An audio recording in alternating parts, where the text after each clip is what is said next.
Hey, hello everybody. Welcome to another episode of Thinking Out Loud Live. Today we have our special guest, Jennifer Garman. She's actually the CEO and founder of gratitudemission.org. She's made it her mission to just kind of educate everyone on the benefits of just having gratitude. But before I begin, let me just, for those that are watching for the first time, I just want to talk about a little bit about what we're doing and why we're doing this. So the show is basically made possible by our nonprofit called Start Day One. It's a nonprofit for mental health and suicide prevention, where we have a more proactive approach in helping people rather than reacting and waiting for people to get mental health issues and suicidal tendencies. So we actually try to raise funds that can help us basically distribute positive content proactively and get more people helped out. And basically sending speakers to different venues like schools, military bases, rehab centers, and things like that. So without further ado, I'd like to introduce our guest, Jennifer. Hello. Hi, Hi. how are Thanks so much for you? having me. I'm great. How are you? Good, good. Not too bad. So I did a quick intro there for you, but I kind of want them to hear, directly from you and let them know what you're about. Basically, let us know a little bit of where you're coming from, how you got into, this mental health aspect of this, right? And what you're doing now, and then what you're planning to do. Sure, absolutely. So I didn't really ever think about gratitude more than saying please and thank you, and that's how I was raised. Until I'll take you back about 15 years ago, actually a little less, but I was chugging along. I had a lot of balls in the air, a lot on my plate, and I thought I was doing really well.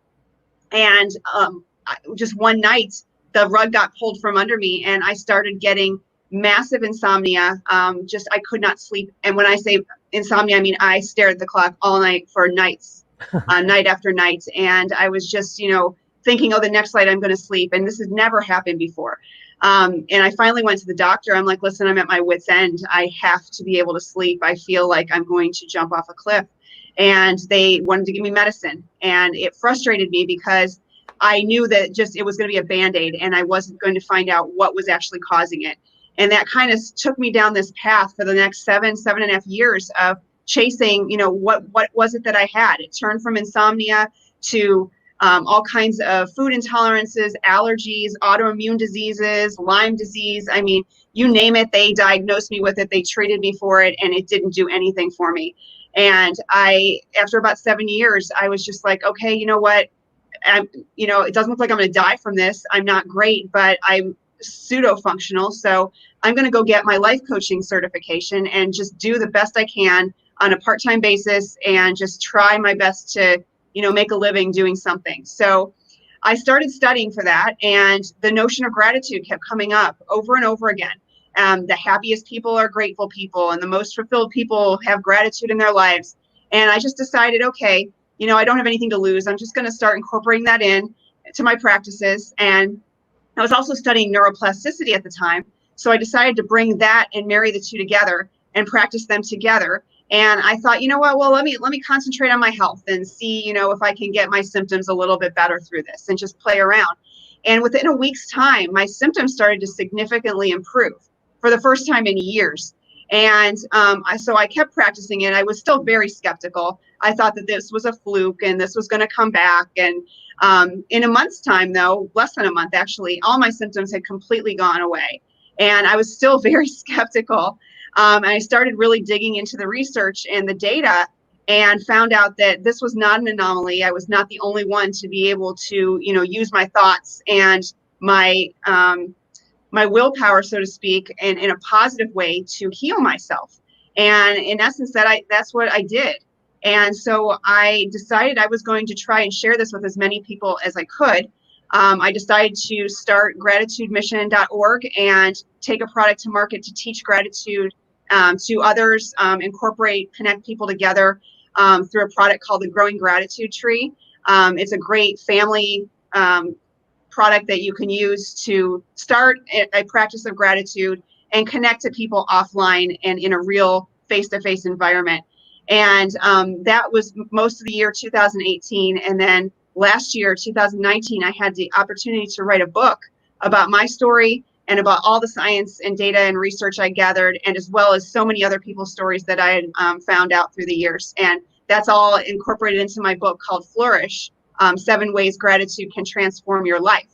So that's about the point I'm at now. That published in April, and I'm just kind of on the tails of that, and still in full promotion of that.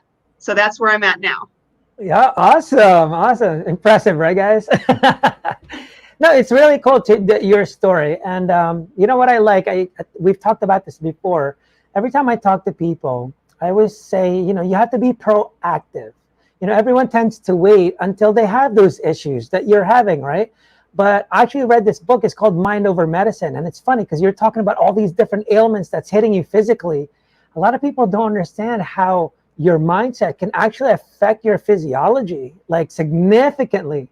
So so this lady, Lisa Rankin, did this research, and she was just like, I can't diagnose these people. And then when she started asking them different questions, like, what do you think your body needs to heal? Or, what's the problem and how is life and stuff like that? And she was surprised with the answers that she got, because she was expecting like, well, I'm going to need like Ritalin, or I'm going to need like a couple of pills for my knee because it hurts, or, my belly, whatever it is. And she said she got different answers. She got things like, my marriage is really bad. I'm really unhappy, or I need to do something about it. I really hate my job. It's making me miserable. And then she started seeing like, that's weird. And she started studying all the things that, doctors typically kind of don't look at. She was a doctor. Her parents were doctors, I think. So she was used to the whole scientific method. Like, no, she calls them quackery. She's like, no, I'm not going to get into this. But she was so attracted to the idea of the placebo effect. And so she was like, why are people getting fixed with their mind on this side? Like, just because, they didn't give them anything. So how are they doing that? Just because all in the mind, how come no one's looking into this? So she started studying it like big time. And it's cool. Like, you're one of those people, that like, just by simply changing your mindset can affect your physical being, When did you first realize that was kind of what was helping? Yeah, so the first thing that I realized in a big way was my energy just went through the roof. And I used to be one of those people that, I would lay in bed, I would dread the alarm clock. When it rang, I'd hit it at least 2 or 3 times for snooze. I would drag myself out of bed in a stupor. And one of the first things that came was just morning energy, just waking, feeling rested, and feeling like it's time to get up before the alarm even went off. And I was like, well, that's weird. That's never going to happen again. And it happened again. And it was just the most bizarre thing. That's when I started realizing, like, well, maybe it's what I'm doing, but that's not enough. I need all my symptoms to go away too. But that was the first thing I noticed. Wow. See, that's so interesting. I like the way you're thinking already, right? So I always kind of think of like, who's watching this, right? Whenever you have a problem, you always have to make sure you're looking for the cause, not just the result of things, because people will just say like, oh, my knee hurts. Well, what's causing it? Are you doing anything? Are you, what's causing the pain? Just don't go, my knee hurts, or, whatever the ailment is. And, you're kind of always kind of following, like, where is this coming from? Like, what's happening to me, Right. So it's really good to see that. Just for people, because I know you kind of mentioned neuroplasticity. Can you explain a little more to people what that's about? Yeah, neuroplasticity, it sounds like this term that it's like, whoa, I'm never going to understand that. But it's literally the brain's ability to change itself or rewire new neural pathways. And if you think about it in terms of, say, somebody that was hit, in a car accident, and they had a spinal cord injury, and they now don't have use of their legs. There's actually techniques they're using through neuroplasticity to retrain neural pathways to be able to have movement and regain some function in their legs. And before before, 10, 20 years ago, people didn't even think this was possible. They did not think the brain could regenerate and create new pathways like this. And it's just, the field is just, the research is coming out daily, and it's fascinating. And it truly says that, it shows that the brain can regenerate and group these neural pathways at any point in your life. It can happen as old as your 80s or 90s if you focus on it. Oh, wow. And it's just amazing that we are not stuck in the circumstances that we're in. We have the ability to change and rise above them. And that's what's so exciting to me. Yeah, that's really awesome that you mentioned that. So I'm reading this book now, or read it. It's called Personality Isn't Permanent. And he actually talks about, these are self-limiting beliefs that we grow up with. And people end up, it kind of ties in with the whole neuroplasticity, that people think it's your brain is set and that's it. For example, people that are watching, when you say like, oh, I'm an introvert, you don't have to be, but you keep telling yourself that. And in the mental health aspect, the one that really kind of I feel bad for, and it's being told out there like big time, is when people say like, well, my dad's an alcoholic, so I guess I'm going to be one too. Or, like, oh, suicide is hereditary. Well, you're not looking into like your lifestyle though. If his dad kicked his ass and this guy's kicking your ass, it just kind of keeps on going. And you have to look at the other thing. Like, they always think of like nature versus nurture, right? And I tell people like it's actually more like how do you nurture nature, because everyone's built differently. And how are you going to nurture that, right? For one of the biggest things I say, like, when people think someone's set, ADHD kids, right? It's like, what do I do with this kid? Like, oh my God, he's going to be like this forever. So they go to the doctor and get pills for him to slow him down. But what really woke me up to that is, I have a husky. So huskies are wild. They're like hyper. They're basically ADHD dogs. And my wife was like, yeah, imagine giving Blizzy pills for being hyper. So I tell people like, oh, that's so weird. That's true. How come we don't do that to puppies, but we do that to our kids, right? And we just think that they're never going to change and all this stuff. And we kind of resort to like these external factors all the time, right? When people are depressed, like it's like they think actually, I don't like when people say that it's now fixed. Once you're depressed, that's it. There's no other way to fix it other than like, I don't know, it's become the cause of the depression became the cause of their depression. It's so weird. Right? Yeah, it's so true. And unfortunately, our medical system is so broken that doctors have so little time with patients that they cannot spend enough time to drill down to the root cause. Yeah. They have barely enough time to go over the symptoms and try and find a match to the symptoms to put a Band-Aid on what the patient is experiencing. Yeah. And it's just getting worse and worse. And unfortunately, we're getting sicker and sicker because our health system is so broken. Yeah, I agree. And actually, that's one of the things the doctor wrote about. It really woke her up. She got so sad. She had this patient, she was seeing, and she actually saw this note. It was written to her. She was going to tell her something and just talk to her, but she said, but you never let go of the door. Like you didn't even, so, and then she got, really affected her, because the reason she became a doctor was to save people, help people. And then she's like, oh my God, I've become the doctor I didn't want to be, So that's what really kind of transformed her. She went through her own issues. She also went towards suicidal tendencies and things like that. She ended up getting, ailments like you had, physical things that she was just like, what is wrong with me? And she started seeing like, it's based on the stress response, and the relaxation response is actually the counter to that.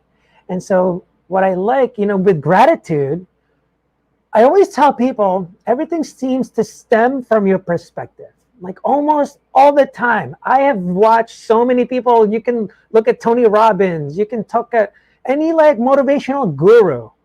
It's always like, oh, I was going through this hell and this and that, and all of a sudden and then change their perspective. There was no magic pill. There was no lottery that was won. There was nothing happened. Nothing happened other than they changed their perspective. Yes, perspective is huge. Yeah, what I like about gratitude is that is one of the most significant things that can really change your perspective. So I know I want to talk about your book. So we're kind of going to talk about this a little bit. So, ladies and gentlemen, she has a book. It's called Flourish. With 7 ways gratitude can transform your life. So let's bring it on. Let's talk about the 7 things. Yeah. So in all my research, there's actually more, but the 7 most significant ways that gratitude can change your life is what I focused on in the book. And so I'll just kind of go through them real quick. So it's self-worth. It improves your self-worth, the practice of gratitude. It improves your mental health or your mental well-being state. It improves your physical health. It improves your connection to other people. Your ability to handle adversity is affected in terms of, bad things are going to come. It's inevitable, but it's all about the perspective and the ability to shift back into a positive perspective. And that's another thing gratitude does. It's scientifically proven to increase happiness. Yep. And my favorite thing is that when you focus on things that you have and the abundance in your life, you actually increase that. So when you focus on being grateful for all you do have, you actually get more.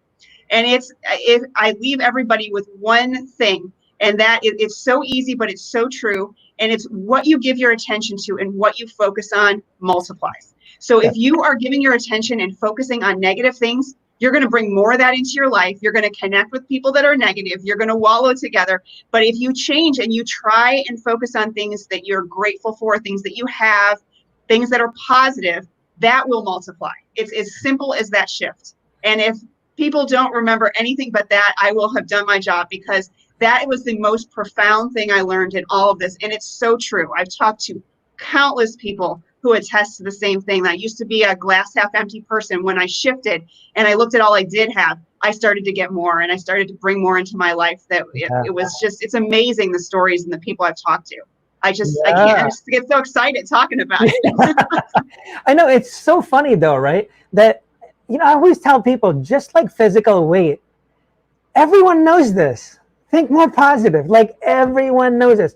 The problem is this: they don't think they need it right now, because it's kind of like exercise, right? The difference is with physical, you can tell when you're gaining. You're like, geez, I gotta get to the gym, So, but there's times you get so distracted that you just, all of a sudden, you're 500 pounds and going, what the hell happened? The mental part, it's so hard. There's no, you can't see anything. There's nothing really to measure. It's very difficult to measure, right? It's invisible. And so people don't understand. And it's like, dude, everyone knows to have more gratitude. But it's just like, no, you really have to actually implement it. So anyone that's watching, everything Jennifer is going to teach us and tell you are going to be completely meaningless and useless unless you make a decision. Nothing. I've talked to so many people, and I was actually talking to someone else before this, and we were talking about loneliness and things like that. And I told them, no, most people are insane. They're insane. They complain about things they do nothing about, absolutely nothing about. I'm this, I'm this, I'm this. So what are you doing about it? Nothing. Yeah. Crickets. And I'm just like, that's odd. You keep complaining about the same thing. You're going to complain again next week, next month. Well, you know what? It's odd, but the research points to the fact that 95% of our day and our lives are run on autopilot. And when you think of it in that way, you only have about 5% of original thoughts or something that's off autopilot for the whole day. So if you think about that, it makes a lot of sense that people get stuck in these ruts. They get stuck in their ways. And It's so hard to get out, because we don't realize that everything that we do, for the most part, we drive to work and we think I don't even remember, driving that route. I can do it in my sleep. But that's because we're on autopilot in everything we do. If it's a repetitive thing, we just flip over into that switch and we just go on autopilot, and we, daze and dream about other things. And it's just how we live our lives. And unfortunately, it's very hard to get out of ruts when you're living on autopilot. Yeah. And that's why, some of these guys are saying, and I've learned that the things that you do, especially even your sense of purpose, your passion, all that stuff, those are all actually intentional. People tend to think it's going to come at them. All of a sudden, they're going to get this gratitude. All of a sudden, they're going to get this passion to be like people feel lost and they're just trying to find themselves. It's like, but it's actually an intentional thing to do. To have gratitude is not something natural. It just goes, oh, I love everything right now. You actually have to pause and go and really get a sense of gratitude. It's not something that just happens, but sometimes it becomes a habit when you do it enough. That's the best part. Motivation gets you started, but then after that, another thing I want to tell people, like, I got to put this up on there again. Oh, actually, no, where did I put it? Anyway, she is also the founder of gratitudemission.org. So it's really cool what she came up with. The reason I love this is because when I think suicidal tendencies, everyone assumes that it's something that's happening right now that's making them suicidal. A lot of times it is from way back in the past. I'm talking when you're a kid, because you didn't get enough love, or they didn't teach you enough how to handle loss. Like, the way we're giving free trophies to everyone that participates and all that stuff. Like, I don't like that because it's not teaching them how to handle loss or how to go after a win, things like that.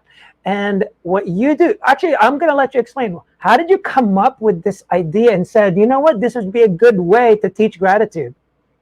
Yeah. So when I realized that, this is a huge thing, the first thing people I wanted to teach this to were my kids. So I went to find a product and I'm like, I want to go buy something that we can do as a family and we can practice gratitude and they can learn.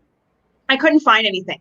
So then I went online and I found well, you can make a tree out of construction paper and you can put it on your wall and you can put leaves on it. And I liked the visual of that, but when I went to do it, it didn't look so good. So I went and I purchased the contact paper, the vinyl paper that you see, you can see these little sayings and things that people put up on their walls and decorative stuff. And I purchased that and I created my own tree from that. And my kids, we write things and we'd add the leaves to it. And I would get a lot of feedback from people that, hey, I want one of those. Where'd you get it? And I told them, I made it. And they were so impressed, I guess, with my artwork, which was funny, that they said, you should take this to market. So enough people said that. And then I started looking into actually doing that. And one thing led to another. And then I had a product and I had a supplier in China. And next thing I knew, I was getting my product on the Home Shopping Network, which was really fun. Wow. So that That's was really cool. That was a huge thing. That was terrifying but fun. Tell me some stories of people writing you about the product and stuff. Yeah, I've heard from so many people, especially parents, that tell me that their kids are changed, that they're more patient, they're more accepting of things. They're, and this is what I love to hear, because this is, it brings this into our lives. We have this Amazon mentality right now where everything should be now. And if I don't get it in 2 hours or 2 days, there's something wrong. I don't want to wait for anything anymore. Yeah. Well, patience and waiting for things that you want, and especially waiting for good things you want, that's a part of life. And we have to have that kind of patience. And we can't let things go immediately into frustration. But when you flip the lens and the switch over to gratitude, you realize, hey, I've got a lot. I can wait for that, you know? And it becomes a lesser thing. It's not, this whole, I need this now. And I had to have that yesterday. And, we're just like all of this like urgency and this sense of everything ASAP kind of, it gets toned down. That's so fun. I just saw this thing. It's one of those things that kind of pop up like, oh, how to be happier kind of thing. And all these like big gurus, this one guy, I forget his name. Actually, my wife has met him before. This like Asian dude with like white hair, super smart guy. But anyway, I just saw this just today. And he mentioned like the marshmallow effect, the marshmallow test. The marshmallow study. Yes. Absolutely. I love that. Yeah. Oh my God. And I was just like, that's interesting. So to people, can you explain the marshmallow test to people that doesn't know anything about it and what it is and how gratitude kind of goes into that? Yeah. So I want to say they were preschoolers. They were really young kids that they did this with, but they gave them the choice. So you could either have a marshmallow right now, or you could wait for a period of like, they put it like 8 or 10 minutes, like, just beyond where most kids that age could tolerate, and say, if you wait this till the clock or the timer goes off, you can have 2 marshmallows. Right. And for the most part, all the kids took the marshmallow. They did not want to wait for the gratification and the abundance of 2 marshmallows. They just couldn't do it. They just had to go for the one. That's so funny. And on top of that, what he said was that the kids that were actually more, I guess, poor compared to the ones that had it, were more likely, obviously, because their mindset is, when am I going to get the next one? It's that mindset of that poor dad, rich dad mindset, Yep. Yep. I totally believe that. I've seen it, the changes, even with my wife and stuff. She just looks at things differently when you have a different perspective on money and value and delayed gratification and things like that. You just have a different sense of it. And Yes. when you're brought up, and it's a mindset, it's not because you're poor, you have the choice to wait on the marshmallow. But because of their parents, the way they are, and now everything's like, oh my God, no delayed gratification. And that's what makes poor people poor and stay there, because they don't have that delayed gratification mindset, because they're scared, right? They're like, well, I want to live now. Like, I don't know where I'm going to be later on, so I want to enjoy now. And that book, actually, Personality Isn't Permanent, one of the things he emphasizes a lot is your future self. And I feel like teaching kids to be able to do that at such a young age, with the gratitude, like, hey, I have what I need now, that can wait. It'll even be a better reward later. And they can see a future version of themselves having a lot of marshmallows, And he says that it's because, and as I listen to this, and I'm like, whoa, that totally makes sense. Because now when I look at depressed people or anything like that, I look at it and go, it's not actually what we can see in the past. It's what you can't see in your future. You just can't see a different version. That's what hurts people. It's like after a traumatic event, after a breakup, it's like you just can't see that I'm going to be with someone else, because you already envision, I'm going to marry this one and this and that and this and kids and this. And all of a sudden, skirt. Oh man. And then they can't unsee it. And they don't. Yes. And they go into craziness, right? The inability to pivot. And pivot is such an important skill to learn. And I drill this into my kids all the time, is like, life is not going to go your way. You can have it all planned out, mapped out perfectly, and you are going to get thrown curveball after curveball. And you just got to learn to turn, pivot, and keep going. And it might be in a different direction, but it's not a bad thing. It's usually, it very well could be a good thing. And, I give examples all the time to my kids of things that have happened to me, and, my illness, for example, look what I'm doing now. I couldn't have imagined this life. I'm so excited. I'm on fire to help people. And, I was so sick 10 years ago, and I just look back and I'm like, I couldn't have imagined, this kind of 180. Yeah. And it's so funny. So again, because I just read this book, and the stuff that he has, it just kind of resonated with me. It's in line with all my philosophies and stuff like that. So I want to bring back the neuroplasticity, right? He actually says that the most successful people are the ones that can pivot all the time, the ones that can change, because he says, like, people think personality is one thing, and that's it. Like, oh, you look like you're an Aquarius, so you're this, this, and this, and this, and you hate this, and so now you believe it. You're like, yeah, I'm sorry, but I don't know. It says on here I don't like people like you, so I don't like you now. And it's weird when people get stuck on that.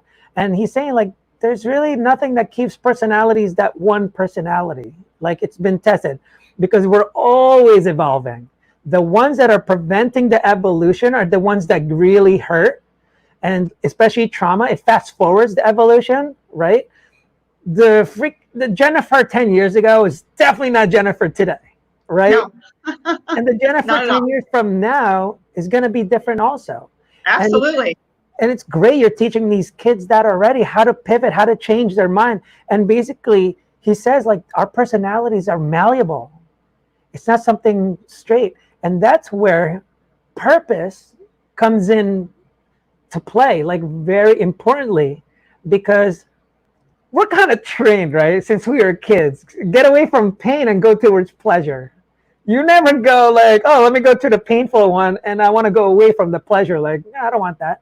And for example, like you starting the book and all that stuff, because that was easy, right? I mean, being a CEO, like, because that was an easy thing, finding something from China. Like, if they would ask you, like, what would you like to do? You're like, you know what? I'd like to spend like 18 hours of work a day, doing this.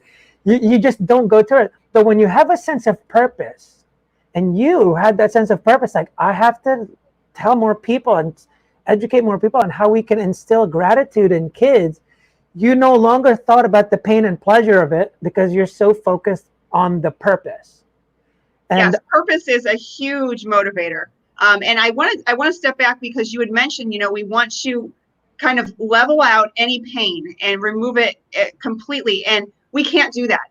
Adversity is going to hit. Painful things are going to hit. Failure is going to hit. These are the times we grow. We have to have those or we would never grow. We would stay infantile.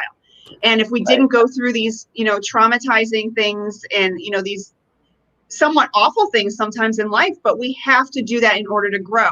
Yeah. And if I can look back now and say that I'm grateful for the time that I was sick. And a lot of people are like, how are you grateful? And I'm like, look at how much I grew. I grew exponentially during that time. And for that reason, I'm just so grateful for it.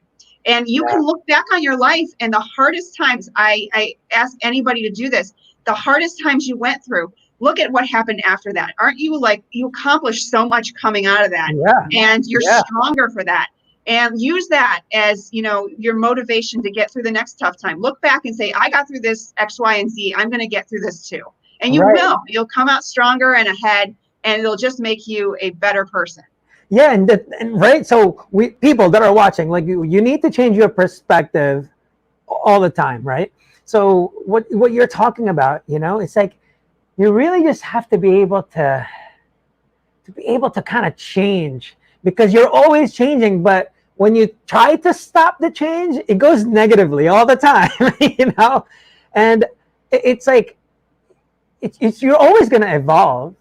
It's like a butterfly, right? You're always changing and changing and changing. It's like, when you say like, oh, you become like, you're preventing yourself from changing, but that's what's harming you, because you're preventing the change, like the traumatic event, the breakup, whatever it is. You're not the same person anymore. You have to let that go. And I believe that's how people get into depression, because it's a sense of grief, a sense of loss. The old self is gone. But I want to be that person before the trauma. And it's like, so they try to keep it as much as they can, but they don't realize, like, look what you're doing now. You're still changing, except it's going the wrong way. Like, stop changing, stop trying to stop the change. Like, you have to evolve. And I've told people, you have to embrace the pain, or else you're never going to be able to appreciate the pleasure. Because, right? Until that, and you have to get through it. You have to, process through it. And same with trauma. You have to process through it. If you shut it in and keep it in, it literally eats you alive inside. So you have to process through it, and you have to rid yourself of it. And then you have to get back into a positive state again. Right. I tell people when they tell me they're depressed, I tell them, good. You're almost there. Because like you said, you have to go through it. For people that don't remember, 5 stages of grief. It's denial, anger, bargaining, depression, and then acceptance. Yeah, so depression's almost there. Yeah, almost there. Almost there is always the hardest. Out of DABDA, the only thing positive was acceptance. That is it. These are all negative behaviors. But you have to go through this. That's why they studied. Like, sometimes you jump back and forth. You go back to denial. You go back to bargaining. But depression is almost always the end. You almost don't go back to denial once you're depressed. Like, that's it. But you're almost there. And I tell people, it's kind of like the marathon. The finish line is not the easiest, guys. That's the hardest part of the marathon. When you're going to school, getting your master's or whatever, the final exams is the hardest, not the easiest. So you're almost there. It's such a pain. Every journey sucks for great destinations, almost all the time. And people that aren't sure what I mean by that, it's kind of like when there's no journey to something, it's not as attractive to us. The destination isn't that great when there's the journey is not sucky. For example, Hawaii, right? So far. We try to go there like, oh my God, that's paradise, the beach, the ocean, that'd be so awesome. Do you know how many local Hawaiians are on the beach? You don't really see them there. No. Why? It's there every day. Every day. It's kind of like I'm near New York. I don't go to the Statue of Liberty every day, but people travel from around the world just to see it. Just to see this, just to see that. And you always take it for granted because the journey to it is like, there's people that live in Jersey that probably never saw the Statue of Liberty because it's there the whole time. But I'll go to Paris and see that Eiffel Tower, you know what I mean? And so almost every time when the journey, it's almost not a requirement, but it almost always sucks and makes the destination even better, right? Almost all the time. And when I say required, people don't kind of understand. You know how you were saying before, like, it's such a good thing sometimes to go through the negatives and stuff like that. One of the ways I try to explain that is like, have you ever seen a movie that had no conflict or struggle or challenge? Yeah, and they're horrible movies. But right, you don't hear richest to richest story, really. The best movies overcome a monumental adversity, and the bigger the adversity, the better the movie. Like right. Rocky, like think of all the very great movies. Right. The adversity was monumental, and it was almost a miracle that they overcame it. But it was right. Such a great movie because they persevered and they did. Yeah. Yes. Yeah. And it wouldn't be the same movie if you took out all the negative part. That doesn't really it's not that what. So he got this and he was rich, but was he always rich? I don't know. But when you don't see what they went through, it doesn't really do anything. And when I talk to kids, since you deal with kids and stuff, I always tell them, like, do you play video games? Does the level of difficulty, does it get easier or harder, the video games? And they're like, it's harder. How about the easy games? You don't like playing those? No, it's boring. It's like, when it comes to life, and it's funny, it's something you got to teach the kids, right? Yes. All of a sudden, our lives, when we're set a challenge, it's like, we think like we're cursed or something, we're never going to get ahead. But it's actually making, I like that you keep saying it's your stories, these are your stories and stuff, because this is all those stories accumulated is your movie. Right. Like Jennifer's movie is awesome right now. This is something you want to watch. Like if you could freaking get a whole thing, a movie on Jennifer, it's like, wow, she did this and she did this. But if you're just here talking to me and just like, oh yeah, wrote a book, killed it. like you didn't go through it, you just kind of killed it, huh? All right. Nobody wants to hear that story. It's a click. But right, and so that's kind of the best way. So that's how I try to help people change their perspectives, because sometimes when they can relate and understand, that's when they go, oh. And then when I give them that kind of perspective, it's a lot easier because, so this is what I've seen. I wonder what you think about this. I believe that everything, because it has to be intentional, starts with a purpose. Once you have the purpose, that's kind of your why you're even going to the destination you're trying to get to, right? It's the why you're driving, why you're going. Once you have that purpose, you now have to see what your perspectives are about. Because sometimes you'll say, I really want to write this book and spread your product and really spread this whole thing of gratitude. That was your purpose. But then your perspective is, but I don't really have enough time. I have kids, and that your perspective is that it's like it's not in line, right? So your perspectives almost becomes your directionals, right? So this is the why, and then it becomes like, well, does your perspective follow your purpose? If your purpose is to get gratitudemission.org out there, not saying that you don't have time isn't really in line, And so it kind of keeps you in line to what's going on. sometimes we need inspiration. So here's the difference between inspiration, guys. Inspiration is what changes your perspective. The only reason you want the inspiration is that you can arrive at a decision. Because once you have the right perspective, there's no way, like I said before, there's no way you have this perspective and then decide to go this way. Impossible. Yeah, and I love, someone once said, inspiration connects you to motivation. And I love that, because inspiration, drags up something emotional inside you, and then it motivates you. And what another way I love to shift perspective is by using gratitude, because literally gratitude is the polar opposite of depression and anxiety. You cannot be depressed and grateful at the same time. You cannot be anxious and grateful at the same time. Exactly. And if you look at depression as like you're stuck in the past, and anxieties you're stuck in the future, then think of gratitude as you are living in the full present. And that's the way that you want to look at every situation as best you can. Is like, what do I have now? What can I focus on that's positive? What can I be grateful for? And that's when the shift of the perspective of gratitude really takes into play. Right. Yeah, exactly. And that's kind of like, sometimes it helps me out, because I have like different businesses that I'm dealing with or whatever. A lot of times I have to keep the gratitude in check. I have to go like, dude, you're already happy. Look what you got. Chill out. These are just bonuses. These are extra if you kill it with this startup. If you end up doing this, those are just all extras. Remember that you're already happy right now. And then once I do that, and my wife is the reminder of that every time, I'm just like, who the hell am I when she's all stoked on, I'm good, and then it just really changed my perspective very easily. But once you make that decision, that's actually when motivation comes into play. It's the only time. Motivation only comes after the decision. People think motivation is to make the decision. Nah. Inspiration is to make you make that decision, change your perspective to make the decision.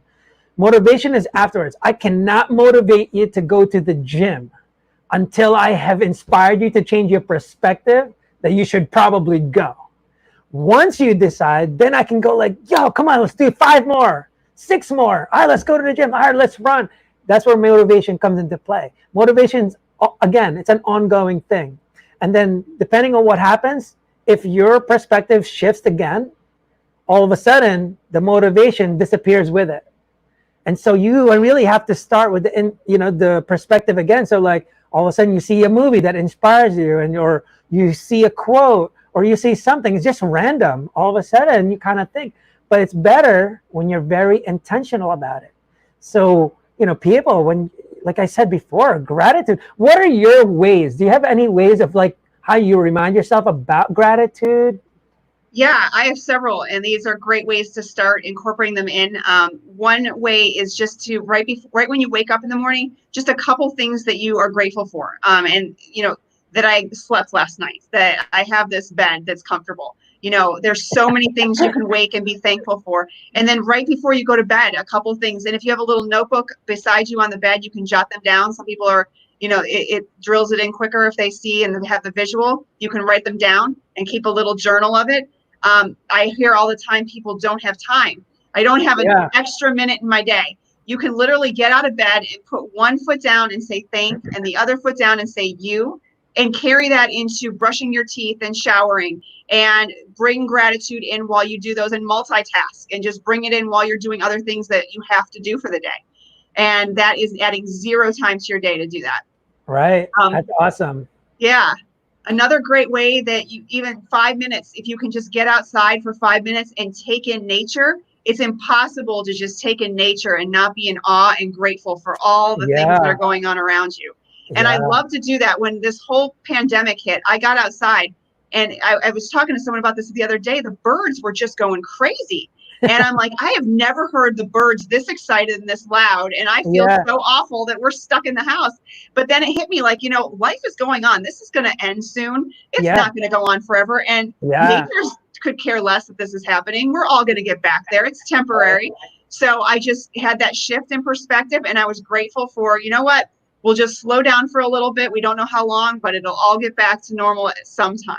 Yeah, good for you. And people, like, you gotta also remember there's so many benefits of just nature alone, like So grounding and all that stuff. It's yes. actually really healthy for you. And I saw this thing, I don't know if you read anything about this, that they said even looking at nature can actually help your mental health. It like just puts you in touch with nature. It's so weird. Like, is that true? Like, have you read Yeah, anything like that? I think it can take you out of like a fight or flight response into more of a systemic, slowed down response, just watching Gotcha. nature, even watching a video. So it's, Yeah, if you can't get outside, just pull your phone out and watch birds for a few minutes or something. right. That's so funny. And it's great, right? It's like, people that haven't really taken advantage of this. I mean, I actually, during the pandemic, I remember I feeling kind of like, not, I guess, kind of feel bad for people that live in the cities and stuff because they don't have the opportunity to just enjoy nature that quickly. But it's like even a patch of grass actually helps. Just putting your feet in the grass, being by the tree, looking up at the tree, things like that. And yeah, you know what? I'll give you an example. I did this 2 weeks ago and my kids were going, "What are you doing, Mom?" I actually pulled up a YouTube video of ocean waves and yeah, I cast it to my TV and I sat back with a glass of cold water and I just relaxed. Like, I was bummed that we weren't taking our vacation that we had planned for a year yeah, and a half. And I was like, you know what? This kind of feels like I'm at the beach. And it was so relaxing. that's And I great. had it up for about a half hour and I literally had a hiatus at the beach in my Yeah, mind with a cold drink and I was kicked back and it was wonderful. So you can even do something like that. And it's right. just awesome. That's a healthy session. Like, and people think like it's only a yoga that does it. Like it's not that. That's just a form of it. Obviously, it's a deeper form of it. And the great thing about it, especially when you have physical issues and stuff, it's because it puts you into that what do you call that? The relaxation response. Yes. And because supposedly the only time your body heals is during relaxation response. And the reason people get these like ailments and issues physically is because your brain doesn't really know the fight or flight response, right? They don't know that it's a tiger or you just hit your car like a bump. But then you're going like, oh my God, but the insurance company now, and then oh man, I'm late. Instead of it stopping that you're safe and you're alive and cortisol doesn't start pumping, right? The fight or flight keeps on going. And then you're stressing out. And that's what causes, because all the cortisol that's being pumped out, because it's like fight or flight, fight, flight, like your It's body doesn't constant. know. Yeah, for some people, it's absolutely constant from the second they wake up to the second they go to bed. They're Right. living in this stress mode, Right. and we are Right. only hurting ourselves living in that. And we all know it. Stress is awful. It's just as bad as smoking a pack of cigarettes a day or 3 packs. I don't even know the science, but it's out there in terms of how much you smoke versus stress. Yeah, when they say loneliness is actually worse than smoking 15 cigarettes a day. Wow. Yeah, and I'm like, wow, and it causes all sorts of issues. Like, there's like a list of them. Like, wow, it's this. Obviously, depression is one of them, and it's really insane. I love that you're just so proactive about the things that you do, and I really seriously like the gratitude mission and with the tree. It's just so I rarely hear any good solutions when it comes to depression. Everyone is very reactive. They always say like, hey, Jennifer, call me when you're suicidal.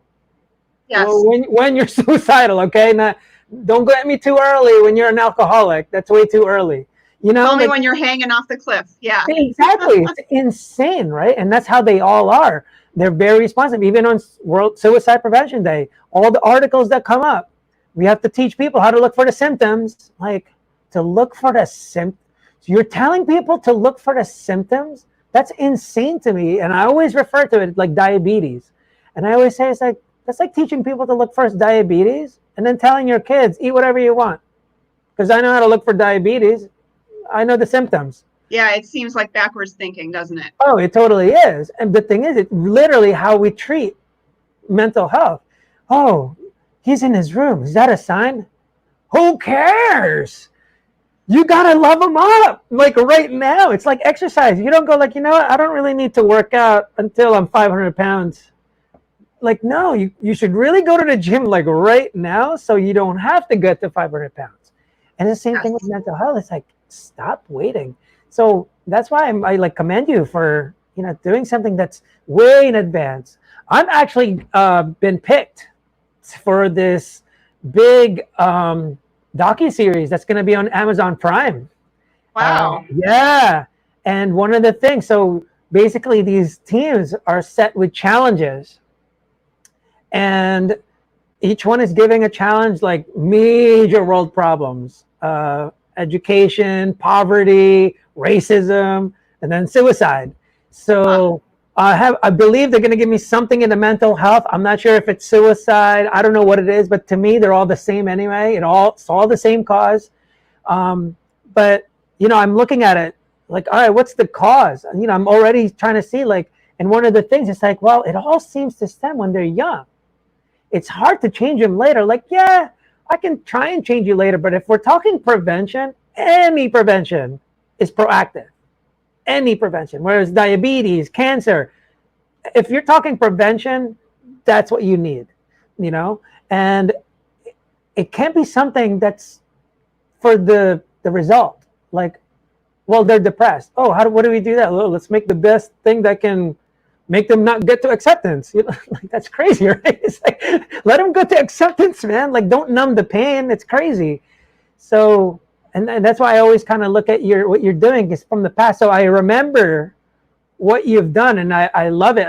I'm trying to think of things in case that's what they hit me up with, is you have to get rid of teen suicide. Like, and we have 4 days, by the way, to do it.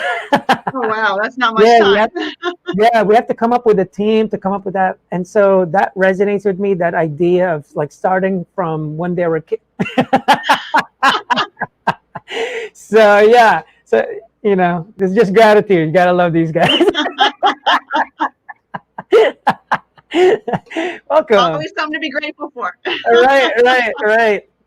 But everyone that's heard her talk and stuff, I just want to show, just to let them see what it is. So make sure you check out her book. It's called Flourish: 7 Ways Gratitude Can Transform Your Life. And gratitude can really help you. I mean, all the stuff that we've mentioned with her, you really have to take all this in. Again, I always emphasize this every time I'm doing this.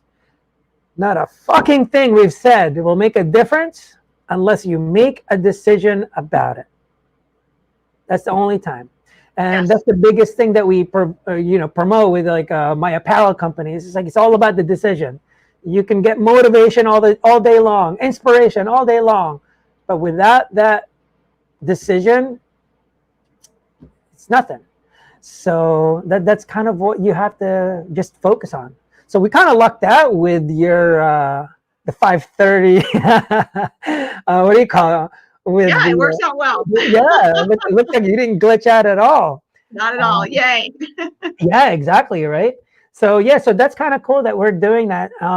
Anything else like scientifically? Any kind of scientific study with gratitude that you can kind of talk about? Like, well, the most compelling thing that I found with the practice of gratitude, and you kind of alluded to this too, is so depression and stress, if you think of these things as a frequency, they're very low frequency vibrations, emotions. So you want to get yourself into a high frequency emotion, and you want to pull the emotion in. So when you're practicing gratitude, pull an emotion into it, like a time where you were so happy or so joyful or so grateful, and embellish that emotion, experience it as best you can. And I love to say, when you get goosebumps, you're really doing it right. And if you can just feel that, as long as you can feel that, and then just project that into the future of what you want to happen, and just sit back and watch the ride, because the more you do that, you're going to be astounded by that's how interesting. quickly these things happen in the direction you want them to. And it's by embracing these higher frequency emotions. And this is all scientifically proven. They did Yeah, brain scans. They I saw the love that. frequencies of these You can't mess feelings and with these science, you emotions. know. Yes. So emotion is what gets us going. So it's what motivates us. We're inspired because it stirs up emotion in us and it motivates us. So let's tap into that as best we can and hold on to that good emotion to get us through the bad. And it will overpower the bad. We just have to hang in there long enough and we have to practice it enough and it will eventually happen. So keep at it. Yeah, that's cool. Like one of the things like Dr. Hardy was talking about too, you know, basically so like reframing the past kind of thing, and that your memories can actually get altered. You know, the facts remain, but sometimes it gets altered. It Um, absolutely does. It's all yeah, perspective. yeah. If you keep thinking of the past in a certain way, it'll actually end up becoming what you're thinking it really happened, and then you almost tend to forget what actually happened. You know, so but so when you're in a state when you're trying to get more gratitude, so you're saying like think of the happiest time, one or any kind of happy times, and even pull Yes. that in. So if I'm outside looking at trees, you want to bring that in. Latch on to those memories and they'll carry you through the bad times. Yes, absolutely. And you want to hold in that positive vibration, that positive emotion until it can overpower the bad, because it will eventually overpower the bad. It will get there, but you kind of have to hold on to it like a lifeline when you're in a really dark place sometimes to get Yeah, you through it, but it will work. that's cool. Well, I guess we're kind of going to the end here. Any last, just emphasize it again for you guys, anyone that's watching. So check out her book, Flourish, 7 Ways Gratitude Can Transform Your Life. Um, awesome talk with you. I know we talked like a while ago and you got a lot of things going on. She's doing a lot of podcasts right now.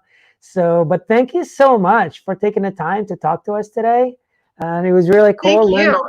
Yeah, I learned some good stuff from you. So, you know, Well, thank you so much, and congratulations, Ricardo, on the series. That sounds yeah, exciting. I'll thank have to you. check that out. Please shoot me a link when that comes up. I want to see it. Oh, I'm sure I'll be doing that email blast, you know. When I get all the proper, you know, they're still trying to give us the, I guess the promo kit or whatever. Right now, like no one even believes me. I don't think my freaking family believes me. So I had to talk to him. Like, is there like, what can we? Because it doesn't really like. I don't know how I'm gonna come up with a team if they don't really believe I'm in this. But yeah, again, thank you so much for joining us, everyone that watched. I hope you learned a lot of things from Jennifer, and stay tuned for another episode of Thinking Out Loud Live. All right, thank you again, Jennifer. Talk to you Thank soon. you. See Bye ya. bye.